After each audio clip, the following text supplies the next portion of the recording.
So the big bank earnings, they are finished, and they flagged a stronger deal environment as they closed out the earnings season. Some of the notes we saw, JP Morgan logged its best M&A advisory quarter since 2022. You had Morgan Stanley's Ted Pick saying a resumption of more normal M&A activity over the next few years will come. And to round it out, Citi CFO Mark Mason said that the pipeline is quite strong. Here to break that down and just the general private credit environment is Blair Jacobson, co-head of European Credit at Ares Management. Blair, so great to see you. Thanks for stopping by when you're in New York. Thanks for having me on. Bright and early. Look, so from your point of view, from the second half of the year, because obviously the banks are really enthusiastic, investment banking results were good. From the conversations you've had in your lens into this world, what does M&A activity look like for the second quarter? So clearly you're right, the banks, maybe we've had about 6 announced earnings, really upbeat on investment banking revenue, advisory revenue, capital markets revenue.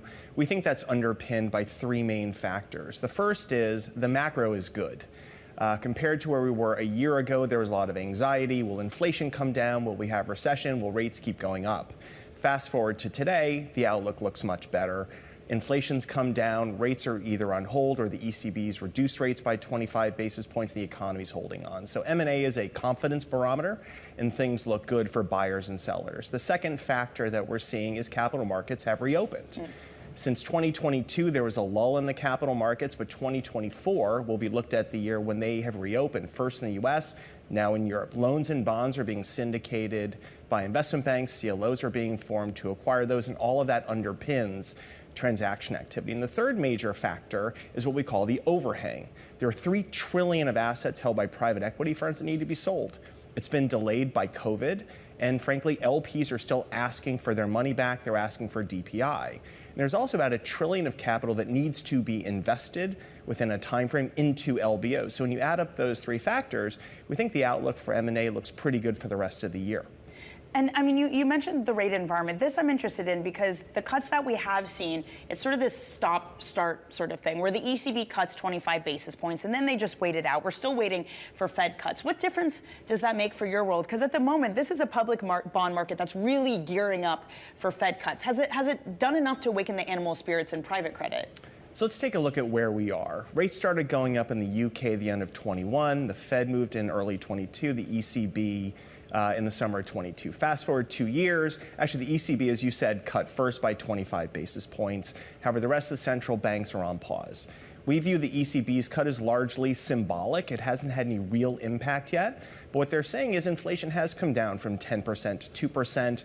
We're obviously no longer on pause. We are in a cutting mindset. So the question really now is when, not if, they will be cut. So what does this mean for us? Again, with floating rate assets, we're in a good place. If you look at the forward curve, the 3-year is actually 100 basis points lower than the 3 months. So there is a view they will be going down. And again, when there's this tension between rates and transaction activity, we think this will be a positive catalyst in the near to midterm. Of course, a lot of the criticism of your industry, to be clear, not Ares specifically, but the industry as a whole, is that some people have been in this extend and pretend mode, that they just needed to wait for rates to come down because they have portfolio companies who are feeling the strain from that floating rate debt. To what extent do you see that as true, and the rate cycle that we're in right now enough to sort of help those that might be in trouble? So the good news is that the underlying performance of portfolio companies has been strong. You know, we invest in businesses that aren't very correlated to GDP, that have good underlying growth. So the underlying companies are doing well. Is there some strain on capital structures if those businesses hadn't hedged rates? Yes. However, again, we've had high rates for some time. That's been digested. And certainly with rates going down, that leads, as we said, to more transaction activity and certainly more refinancing activity. So it's an overall healthy market. But if you look at fundraising, funds with less than $1 billion of assets received the least amount of cash on record last year. Is there just no place for newcomers anymore in this market? Well, it's really tough. We see big benefits to scale in our markets. Larger managers have more people, they see more deals, they get more information. They then log better investment performance, which helps attract assets. Smaller players, it's really difficult. And from a limited partner perspective, think about the end investor's perspective. They are consolidating their relationships. They want fewer relationships that are deeper, long-term in nature. There can be efficiencies there with respect to cost and performance. So I'd say that the entry barriers for new firms is really quite high at the moment. What does that mean for the big getting bigger in terms of regulation. I mean, do you think regulators look at this, both across U.S. and Europe? I know the SEC specifically pointed out concentration risk, the head of the SEC, in concerns for private credit.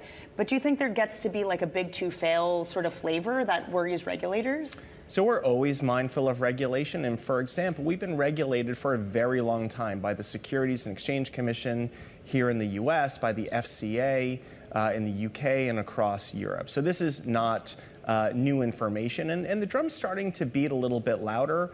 The Bank of England started a review in Q4 of last year. We've had contact with regulators. We're very open and transparent. But actually, we welcome that dialogue. We firmly believe that private credit is a force of good for the economy, especially as regulation is actually making it more difficult for banks to hold these assets on their books. They need to go somewhere. And in some ways, we're the new banks. We have the originators outsourcing credit, and our limited partners, whether it's sovereign wealth, pension, insurance, are holding the assets. So again, we welcome these types of discussions. Well, the irony, though, is banks are trying to get back in, and they're doing so not on balance sheet anymore, but off balance sheet. Goldman Sachs raising $20 billion for their private credit fund earlier this year. I mean, these are big numbers. What does that competition mean for you?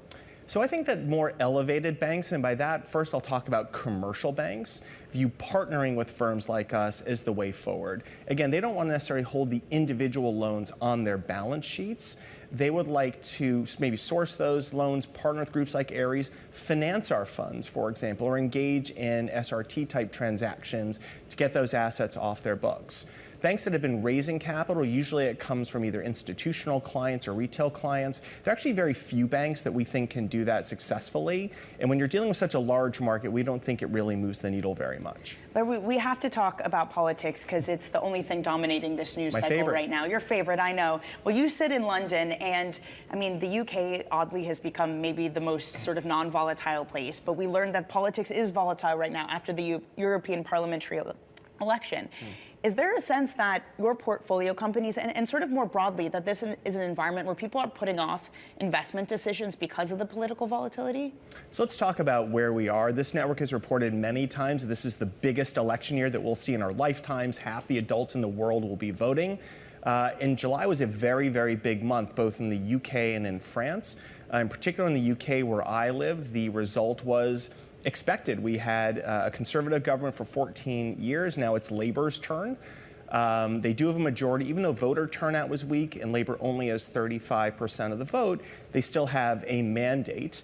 You mentioned earlier that the King's Speech is today, so we'll learn a little bit more about what their plans are. But what's interesting is this Labour government is not the Corbyn Labour government. Starmer's been very centrist. He's actually reached out to business. He's saying all the right things. He wants to invest in the country, the infrastructure, the rail, the housing, digital infrastructure, for example. However, what everyone wants to hear is how will this be financed and paid for? And for that, we have to wait until September when they announce their first budget. You're going to say everyone wants to know what he's going to do with the carry taxes.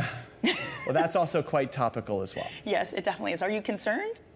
I think there will be some change. I mean, again, this has always been discussed, but again, it's a matter of degree. And I personally don't think people make their minds up based on tax policy. I think people make their minds up based on where they want to live and where they want to work. Fair enough. Blair, thank you so much. It was really wonderful to catch up with you this morning. Blair Jacobson, the co-head of European Credit at Ares Management.